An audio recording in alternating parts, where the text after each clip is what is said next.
बिस्मिल्लाहिर्रहमानिर्रहीम। नाज़रीन, मैं हूं जावेद बलोच और उम्मीद है आप लोग खैरियत से होंगे।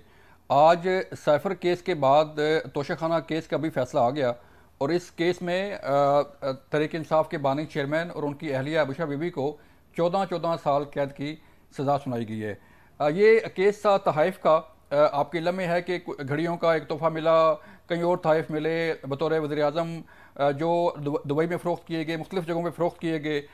फिर ये केस जो है वो 5 अरकान असम्बली ने साबिक दौर हुकूमत PDM दौर में 5 अरकान असम्बली ने एक रेफरेंस जो है वो शिकायत भिजवाई स्पीकर कौमी असम्बली को, और स्पीकर कौमी असम्बली ने ये रेफरेंस इलेक्शन कमीशन को भेजा और फिर इलेक्शन कमीशन की ने रेफरेंस जो है वो फौजदारी कार्रवाई के लिए कोर्ट आया और कोर्ट से पहले 3 साल की सज़ा हुई, फिर नैब ने रेफरेंस दायर किया और आज जो है इस केस में, इस तहफ़ केस में, तोशाखाना तहफ़ केस में 14-14 साल कैद बामुशक्कत की सज़ा भी सुना दी गई है।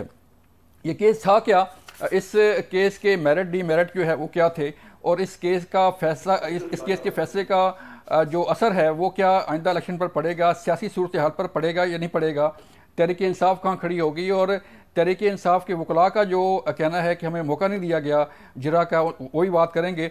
हमारे साथ मौजूद होंगे आज के प्रोग्राम में हाफिज़ एहसान अहमद साहब, माहिर कानून हैं। हाफिज़ साहब शुक्रिया वक्त देने का। सर जहांगीर जदून साहब हैं हमारे साथ, उनका शुक्रिया। शहबाज खुर्शीद साहब तहरीक इंसाफ के वकील हैं। खुर्शीद साहब आपका शुक्रिया वक्त देने का।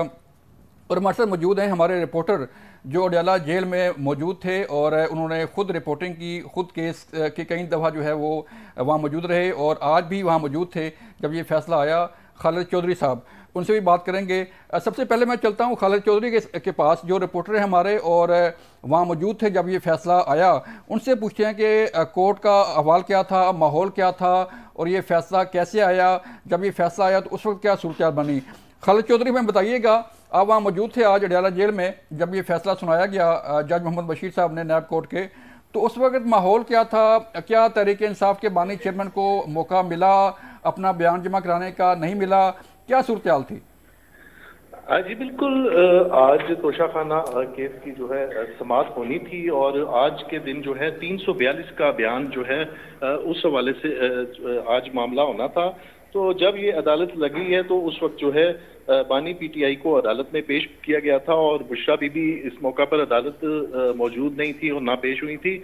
और इस मौका पर जो है अदालत ने बानी PTI की हाजिरी लगाई और इस मौका पर यह भी उनसे इस्तफसार किया कि 342 का बयान कहाँ है, जिस पर उन्होंने कहा कि मेरा बयान मेरे कमरे में है, मुझे तो सिर्फ हाजिरी के लिए बुलाया गया था और अब फौरी तौर पर अपना बयान जमा करा दें। अदालत का कहना था अदालती वक्त खराब ना करें, जिस पर उन्होंने कहा कि आपको क्या जल्दी है, कल भी जल्दी सजा सुनाई गई थी, वकला अभी आए नहीं, वकला आएंगे तो उनको देखकर वो अपना जवाब जमा करवाएंगे, ये बानी PTI का कहना था। और मैं सिर्फ हाजिरी के लिए आया हूँ। PTI कमरा अदालत से वापस चले गए थे। इस दौरान जो है उन्होंने जो है जज है, खालिद चौधरी, ठीक है हाफिज़ साहब मुझे बताइएगा, खालिद चौधरी ठीक है, आपकी बात आ गई। हाफिज़ साहब मुझे बताइएगा कि जब जज साहब ने मौका दिया, लास्ट कल जो हेयरिंग हुई थी, हमने देखा कि 342 का सवालनामा तैयार करके जो है वो उन्हें मुलज़म को दिया गया कि आप उसका जवाब दें, और आज उन्होंने जवाब जमा कराना था। जज साहब बार बार कहते रहे, डिप्टी सुप्रीटेंडेंट जेल भी उनके साथ गया रूम तक के लेके आए, लेकिन नहीं लेके आए। क्या कहते हैं सारी सूरत हाल पर? बिस्मिल्लाहिर्रहमानिर्रहीम। जावेद भाई आपका शुक्रिया। इस सारे केस के 3 एस्पेक्ट्स हैं। एक इसका लीगल एस्पेक्ट्स है, एक इसका ट्रायल के प्रोसीजर का एस्पेक्ट है और तीसरा इसका एक पॉलिटिकल एस्पेक्ट है। अगर हम इस फैक्ट्स पे बाएं, जिस तरह आपने इसकी ओपनिंग की थी कि ये 2018-19 के वो गिफ्ट थे as a prime minister of Pakistan जब ये बाहर गए और दुनिया के मुख्तलिफ जो ममालिक के हेड ऑफ स्टेट्स थे उन्हें ये गिफ्ट दिए और वो गिफ्ट्स जो थे वो पाकिस्तान लेके आए। और इसकी कंट्रोवर्सी उस वक्त स्टार्ट हुई कि जब इंफॉर्मेशन कमीशन ऑफ पाकिस्तान के अंदर एक कंप्लेंट फाइल की गई कि ये जो गिफ्ट्स आए हैं as a prime minister of Pakistan इनको डिस्क्लोज किया जाए। और जब ये एप्लीकेशन आई तो उसको डिफेंडिस नाम के अंदर किया गया कि अगर हम इनका डिस्क्लोजर करेंगे तो उससे ये होगा कि हमारे जो फॉरेन कंट्री के साथ रिलेशंस जो हैं वो ख़राब होंगे। और इसकी बुनियाद के ऊपर जो था इलेक्शन जो इंफॉर्मेशन कमीशन था उन्होंने इनकी बात न मानी और उन्होंने कहा कि जी आप इस चीज़ को करें। उसके बाद ये मामला जो था वो हाई कोर्ट के अंदर चला गया और हाई कोर्ट के अंदर जब गया तो फिर हाई कोर्ट ने इसके अंदर दोबारा एक ऑर्डर किया इस चीज़ के अंदर कि जी आप इसका डिस्क्लोजर करें। बट इस दौरान दो चीज़ें बड़ी इंपॉर्टेंट थी। एक इसके अंदर इंपॉर्टेंट ये हुआ कि जो तकरीबन 108 से ज़्यादा गिफ्ट थे उनमें से 58 गिफ्ट्स ऐसे थे जिनको रिटेन किया गया, और रिटेन करना हर प्राइम मिनिस्टर का एक प्रेरोगेटिव होता है, उसके फैमिली मेंबर्स का, कर सकते हैं। उसको फॉलो करने के लिए आपको दो चीज़ें चाहिए होती हैं। एक इसके अंदर ये चाहिए होता है कि जब आप उसको पाकिस्तान के अंदर लेके आए तो पहले आप उसको डिपॉजिट करवाएं और उस डिपॉजिट करने के बाद जिनमें आपका इंटरेस्ट लगता है उसके ऊपर जाके तो आप फिर एक फेयर वैल्यू का प्रोसेस करवाएं। अब वो जो फेयर वैल्यू का प्रोसेस था वो एक अंडर वैल्यू आया और उसकी दो चीज़ें सामने आई। एक उसके अंदर सामने ये आया कि जब उनको जो वैल्यू उनकी ज़्यादा थी उनको कम करवाया गया, और वही मामला जब इलेक्शन कमीशन ऑफ पाकिस्तान के अंदर कुछ नेशनल असम्बली के मेंबर्स लेके गए जो सेक्शन 137 के नीचे आपको हर साल की एसेट्स लायबिलिटीज इनकम देना पड़ता है, तो वहां पे जब उसको डिक्लेयर नहीं किया गया तो जब इलेक्शन कमीशन ऑफ पाकिस्तान ने उसको शुरू किया तो वो एक उनका एडमिशन आया कि हमने यहाँ नहीं करना था, हमने इसे करना था टैक्स के अंदर, हमने कर दिया, और उसके ऊपर 63(1)(p आया और फिर उसका डिस्क्वालिफिकेशन आई और फिर मामला जो उधर चला गया। दूसरा इसका जो कॉम्पोनेंट है वो ये है, दूसरा इसका सिर्फ कॉम्पोनेंट ये है कि जो फेयर वैल्यू मामला है, as a prime minister of Pakistan जब आज 23-24 साल इस मुल्क के अंदर ये कहते रहे हों कि इन ऑफिस के अंदर बैठ के इस तरह के काम नहीं करने चाहिए, तो उस वक्त अवॉइड कर लेना चाहिए था। और जब आपको पता हो इस चीज के अंदर कि ये 2 करोड़ रुपए की चीज है, इसको 10 लाख रुपए पे वैल्यू करवाया जा रहा है और मैं 5 लाख रुपए दे रहा हूं, तो फिर वो जो नैरेटिव एक हाई मॉरल ग्राउंड था उसको सामने रखना चाहिए था कि कल को ये ना हो कि मेरे सामने कोई चीज ना आ जाए। और वो हुआ इस तरह कि वो जो आप सेल करके पैसे दे रहे हैं उसके अंदर आपने 2 करोड़ समथिंग शो किया, और जब आपने उसको इनकम टैक्स रिटर्न्स के अंदर कहा तो आपने कहा वही मैंने गिफ्ट जो है वो 5.5 करोड़ के बेच दिए। तो मतलब ये था कि उन दौरों के मैं शहबाज साहब बता जाता हूँ। शहबाज साहब, आपने गुफ्तगू सुनी हाफिज साहब की, और आज फैसला भी जो है वो आपके सामने है, सारा फैसला आपने सुना भी और आपके इल्म में भी है कि क्या केस था। 7 सितंबर को इलेक्शन कमीशन के सामने जो है वो अपने एक बयान में उन्होंने ये तस्लीम किया था कि हमने तहफ़ लिए हैं, 58 गिफ्ट जो है उन्होंने रिटर्न किए हैं और फिर जो उसकी वैल्यू थी उसके मुताबिक वो नहीं हुआ। तो आप समझते हैं कि ये फैसला जो है जो एक जिरा का हक था वो आपको मिला, या जो वकलात की टीम थी आपको वो सारा जो मौका था, जो लीगल राइट्स थी आपको मिले वहाँ पे? मैं सर क्योंकि खुद इस केस का वकील हूँ इसलिए इसको ज़रा बेहतर शुरू से लेके आखिर तक आपको बता देता हूँ। This case is nothing to do with the election commission. ये केस एक हार के बारे में है जो crown prince of Saudi Arabia ने through their ambassador Imran Khan साहब को उनके घर पर भिजवाया। इमरान खान साहब ने अपने MS को कहा कि ये गिफ्ट आप तोशा खाना में जमा करवा दें, I would like to retain it. ये गिफ्ट इमरान खान साहब के स्टाफ ने लिया और प्रोटोकॉल स्टाफ ने, और अपने प्रोटोकॉल सेक्शन में रख लिया। अब तोशा खाना रूल्स ये कहते हैं कि जो भी गिफ्ट रखना अगर किसी प्राइम मिनिस्टर को या किसी भी डिग्नेटरी को मकसूद है तो कैबिनेट डिवीजन उनकी वैल्यूएशन करवाएगी सरकारी इवैल्यूएटर से, FBR के, और प्राइवेटली मार्केट से जो कि सरकार के पैनल पर इवैल्यूएटर मौजूद हैं।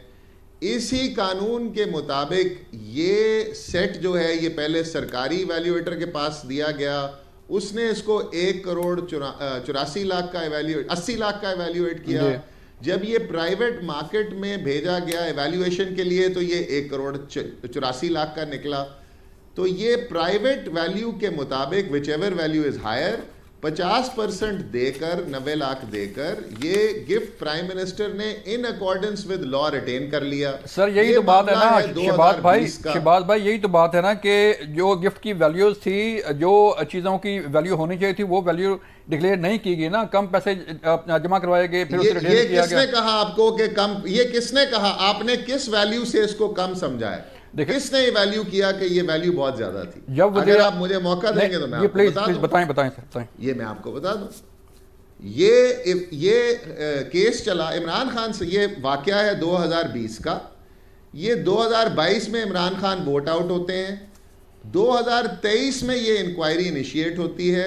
2023 के दिसंबर में सरकारी एहलकारों को जो कि जिन्होंने वैल्यूएशन की थी उनको ख्वाब आ जाता है कि हमने तो ये बड़ा अंडर वैल्यू कर दिया है और सरकार को नुकसान पहुंचाया है, लिहाजा चेयरमैन नैब हमें माफ़ करें और हमें इसमें जो है जो प्राइवेट वैल्यूएटर है वो कहता है मुझे अप्रूवर बनाएं। वो उसी दिन अप्रूवर बन जाते हैं। और ये वैल्यू कहाँ से असेस की गई कि ये तो बहुत महंगा हार था, ये पाकिस्तान में तस्वीर लेकर भेजा गया, इस सेट की डिफरेंट जगह नैब लेकर गई, नैब को लोगों ने वैल्यू लगाने से इनकार कर दिया। ये फिर दुबई गवर्नमेंट को नैब ने लिखा लेटर कि आप हमें इसमें असिस्टेंस प्रोवाइड करें इसकी वैल्यूएशन देने से और इसके मैन्युफैक्चरर से हमें रेट लेके दें। दुबई गवर्नमेंट इसमें, क्योंकि ये इतना भोंडा केस था, इसमें इन्वॉल्व ही नहीं हुई। और फिर ये दुबई काउंसलेट में रिक्वेस्ट भेजी गई नैब की तरफ से कि इसकी आप दुबई मार्केट से वैल्यूएशन लगवाएं। अब दुबई मार्केट में दुबई की काउंसलेट, पाकिस्तान काउंसलेट ने अपना ये रिप्रेजेंटेटिव भेजा रैकी करने के लिए कि इसका रेट क्या है। जब उनके गवाह से पूछा कि भाई आपके पास कोई दुबई गवर्नमेंट की परमिशन थी, आप दुबई में जाके इसकी इवैल्यूएशन लगाते रहे, उनके गवर्नमेंट में, उनकी हुकूमत में जाकर आप इंक्वायरी करते रहे, कोई परमिशन थी? तो उनके पास कोई जवाब नहीं था। जब उनसे पूछा गया कि भाई आपके पास कोई म्यूचुअल लीगल असिस्टेंस आपसे सीख की, आपको कोई दुबई की तरफ से असिस्टेंस मिली? उनको कोई असिस्टेंस नहीं मिली। फिर जब इनसे पूछा गया कि आपने आप गए ग्राफ के पास, आपको जवाब मिला, ग्राफ ने इसको जवाब कोई नहीं दिया। फिर इनसे पूछा कि अच्छा आप ये बताएं कि आपने सारी क्या कहानी आप एक तोहफा की बयान कर रहे हैं ना? आपने की ये सारी कहानी आप एक तोहफा की बयान कर रहे हैं सर, एक तोहफा की, एक जो तोहफा था उसी की बयान कर रहे हैं सर जी। मैं बल्गारी गिफ्ट सेट की बात कर रहा हूं जिसमें आज सजा हुई है 14 साल की। मैं उस केस की बात कर रहा हूं। उस केस में आपने इवैल्यूएशन लगवाई, किस तरह लगवाई? ये बहुत खूबसूरत कहानी है। अगर ये क्रॉस एग्जामिनेशन पढ़ लें हाफिज साहब तो ये शायद मेरे साथ ज़्यादा अग्री करेंगे।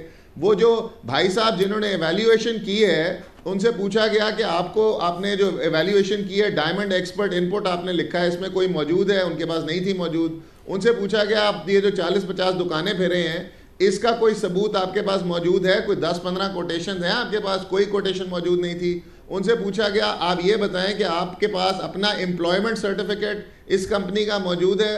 कोई एम्प्लॉयमेंट सर्टिफिकेट मौजूद नहीं था। उनसे पूछा गया कि भाई आपको डायमंड इवैल्यूएट करने का कोई डिप्लोमा, कोई सर्टिफिकेट है? उनके पास कोई ऐसा सर्टिफिकेट मौजूद नहीं था। मैंने उनसे पूछा आपकी एजुकेशन क्या है? उन्होंने कहा मैं मैट्रिक हूं। मैंने कहा आपने खाली मैट्रिक किया है? उन्होंने कहा नहीं जी मैं बीकॉम कर रहा हूं पिछले 7 सालों से। फिर जब उनसे ये शहबाज साहब कोर्ट कहानी है आपकी जरा है, उन्होंने कहा कि मेरी 3000 मुझे एक ब्रेक के लिए कहा जा रहा है शहबाज साहब, मैं वापस आता हूं। शहबाज भाई बंदे ने एवैल्यूएशन की है सर। मैं सर वापस आता हूं आपके पास, मुझे ब्रेक के लिए कहा जा रहा है। फिर जाते हैं जहांगीर साहब के पास भी, शौकत प्राइस साहब ने ज्वाइन किया है, उनका भी शुक्रिया। मिलते हैं ब्रेक के बाद।